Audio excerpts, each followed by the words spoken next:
경기의 전환점이자 경기장을 열광의 도가니로 만든 순간은 56분에 찾아왔습니다. 왼쪽 측면 코너킥 세트피스 상황에서 데니스 부앙가가 손흥민에게 전술적인 패스를 내주었습니다. 개인 돌파를 시도할 것이라는 예상과 달리 소니는 정교한 페인트 동작으로 상대의 중심을 무너뜨린 뒤 페널티 박스 외곽 이치선으로 가볍게 공을 내주었습니다. 화살처럼 쇄도하던 미드필더 마르코 델가도는 완벽한 터치로 공을 잡아놓은 뒤 환상적인 가마차기를 선보였습니다. 공은 아름다운 곡선을 그리며 골문 구석에 정확히 꽂혔습니다.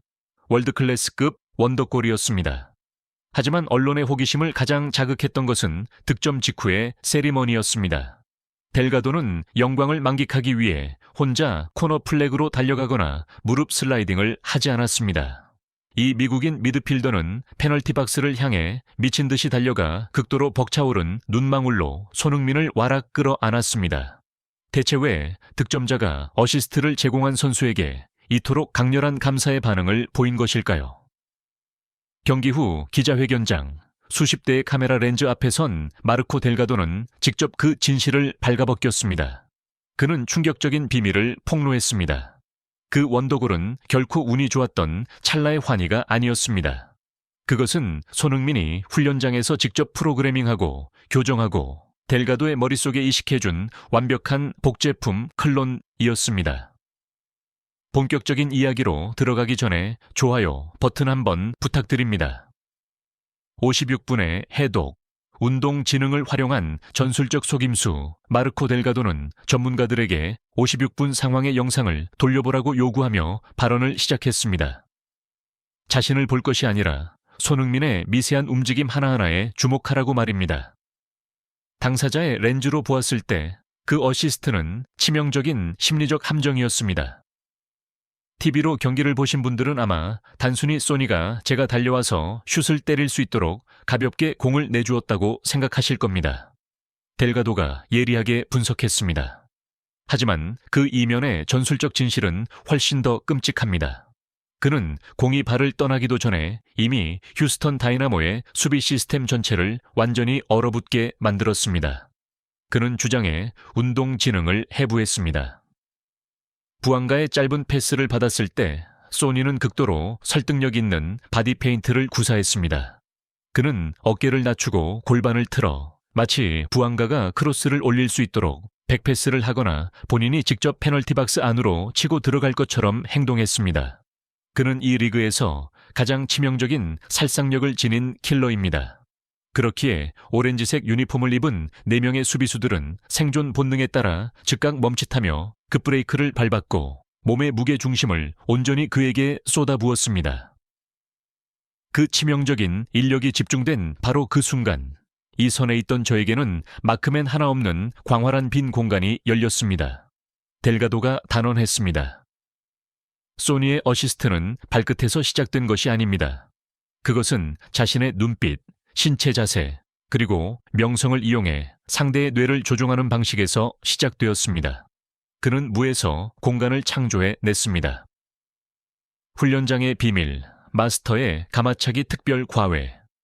어시스트 상황을 해독한 후 델가도는 자기 자신에 대해 이야기하기 시작했습니다. MLS 팬들이라면 누구나 델가도가 공을 뺏고 배급하는 데 특화된 성실한 미드필더라는 것을 알고 있습니다. 그런 그가 그토록 치명적인 궤적의 가마차기 슈팅을 쏘아 올린 것은 매우 기이한 현상이었습니다. 그리고 델가도는 그 현상을 빚어낸 사람에게 기꺼이 찬사를 보냈습니다. 먼 포스트로 감겨 들어가는 그 궤적, 어딘가 익숙하지 않으셨나요? 델가도가 경외심이 담긴 미소를 지었습니다. 맞습니다.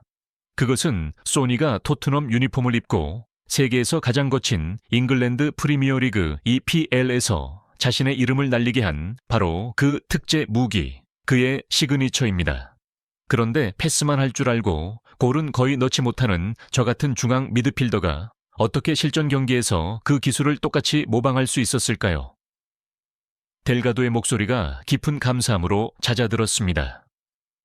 진실은 이렇습니다. 지난 한 달 동안 소니는 팀의 고된 훈련이 끝날 때마다 항상 저와 함께 남았습니다. 그는 예리한 안목으로 제가 상대 골문 앞만 가면 항상 발을 움츠리고 망설이며 안전한 선택만 하려는 소심한 슈팅 습관이 있다는 것을 간파했습니다. 그는 피치 위에서의 특별 과외에 대해 자세히 폭로했습니다. 그는 빈말뿐인 격려만 하지 않았습니다. 제게 다가와 골반의 열림 각도를 직접 교정해 주었고 발등의 정확한 임팩트 포인트를 가르쳐 주었으며 특히 가장 날카로운 궤적을 만들기 위해 발목을 고정하는 기술을 지도해 주었습니다. 그는 매일같이 저를 그 이 선 위치에 세워두고 자신이 내주는 패스를 받아 수백 번씩 슈팅을 때리게 했습니다. 제 다리에 감각이 없어질 때까지 말입니다.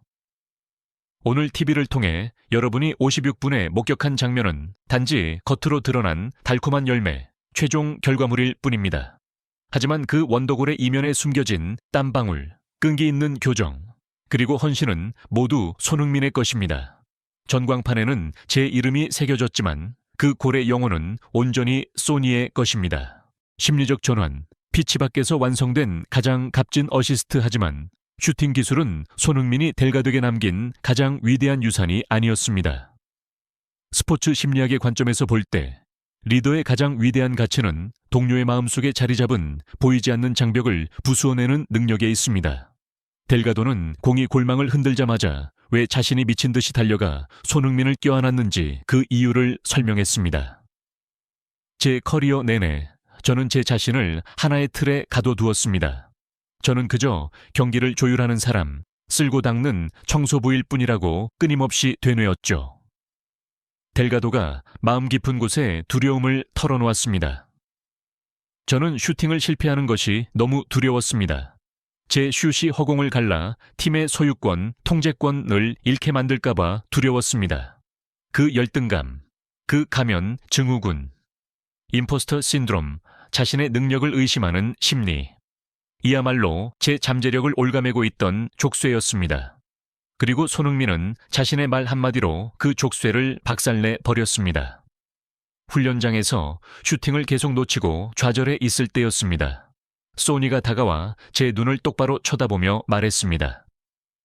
마르코, 들어봐. 네가 감히 슈팅을 때리지 못한다면 상대는 네가 언제나 패스만 할 거라는 걸 뻔히 알게 돼. 너 스스로를 뻔하고 읽기 쉬운 선수로 만들고 있는 거야. 그들이 네 두 발을 존중하도록 강요해야 해. 그냥 발을 휘둘러.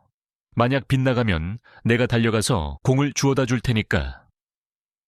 손흥민이 저에게 준 가장 위대한 어시스트는 56분에 발바닥으로 내준 그 패스가 아닙니다. 델가도가 단호하게 선언했습니다.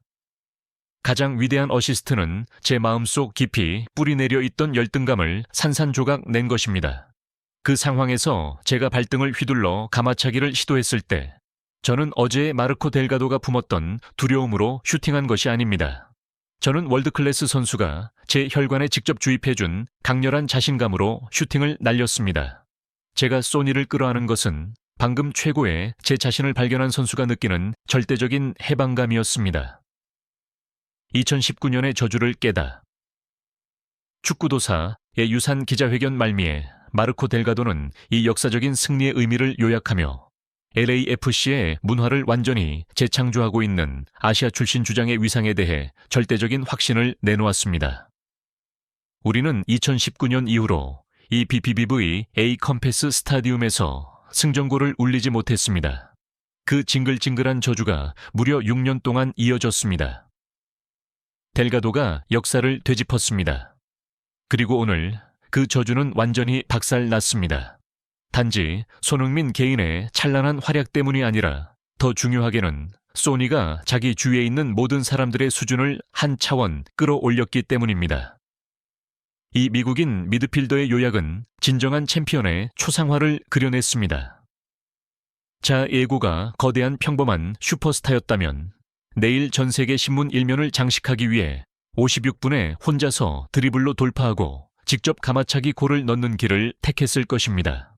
하지만 손흥민과 같은 진정한 축구도사는 다른 길을 선택합니다. 그는 동료에게 가마차기를 가르치고 그들에게 완벽한 찬스를 떠먹여준 다음 뒤로 물러나 그들이 화려한 스포트라이트를 받으며 빛나는 모습을 지켜보는 길을 택했습니다. 그것이 바로 현재 LAFC, 스쿼드의 24명 선수들이 그를 위해서라면 숨이 턱끝까지 차오르도록 뛰고 피치 위에서 죽을 각오로 싸울 준비가 되어 있는 이유입니다. 소니는 단순히 생명력 없는 골이나 어시스트만 제공하는 것이 아닙니다. 그는 우리의 멘탈을 벼려내고 기술을 업그레이드시켜 완전히 새로운 LAFC를 창조하고 있습니다. 확고한 믿음과 이타주의 위에 세워진 진정한 제국을 말입니다. 전문가들의 반응과 결론 마르코 델가도의 감동적이고도 고도의 전문성이 담긴 고백은 팬들의 마음을 울렸고 최고 스포츠 경영진들의 공감을 이끌어냈습니다. 위르겐 클린스만, 전 미국 국가대표 및 토트넘 감독 슬래시 퍽스 서클 해설. 저는 소니가 어릴 때부터 함께 일해왔습니다. 델가도가 묘사한 것은 정확히 손흥민의 DNA 그 자체입니다. 그는 최고 경지에 오른 팀 플레이어입니다.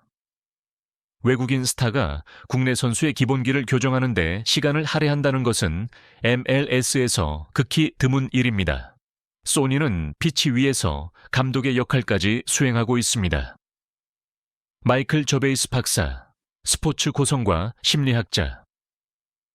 델가도의 슈팅 깊이 증후군에 대한 손흥민의 개입은 스포츠계에서 볼 수 있는 탁월한 인지행동 치료 CBT입니다. 손흥민은 델가도의 사고방식을 리프레이밍, 틀 바꾸기 했습니다. 슈팅은 위험하다에서 슈팅은 상대로 하여금 나를 존중하게 만드는 방법으로 말이죠. 더 높은 위치에 있는 사람의 말 한마디가 봉인되어 있던 델가도의 잠재력을 완전히 해제했습니다. 56분의 원더골은 단순한 즉흥적인 감각의 산물이 아니었습니다. 마르코 델가도의 고백은 리더십의 예술에 대한 훨씬 더 깊은 층위를 벗겨냈습니다. 손흥민은 상대를 속이기 위해 공간을 조종하는 기술을 사용했고 동료 내면의 두려움을 꺾기 위해 훈련장에서의 헌신을 사용했습니다. 그 위대한 어시스트는 로스앤젤레스의 훈련장에서 시작되어 텍사스에서 치명적인 궤적을 그리며 완성된 것입니다. BBV A 컴패스 스타디움의 기자회견장 문이 닫히며 LAFC의 역사적인 하루가 막을 내렸습니다. 6년의 저주가 마침내 박살 났습니다. 미국 팬들은 LAFC가 손흥민에게 지급하는 엄청난 연봉이 단지 스트라이커 한 명을 사기 위한 것이 아님을 깨닫기 시작했습니다. 그들은 밤낮으로 클럽 전체의 승리 DNA를 허물고 다시 짓고 있는 위대한 스승이자 심리학자, 그리고 수석 건축가에게 합당한 대가를 지불하고 있는 것입니다. 여러분의 소중한 시간의 일부를 저희에게 내어주셔서 진심으로 감사드립니다. 늘 강인하고 평온하며 행복하시길 바랍니다. 저희 채널에 애정을 느끼셨다면 다음에도 다시 만날 수 있도록 좋아요와 구독을 잊지 마세요.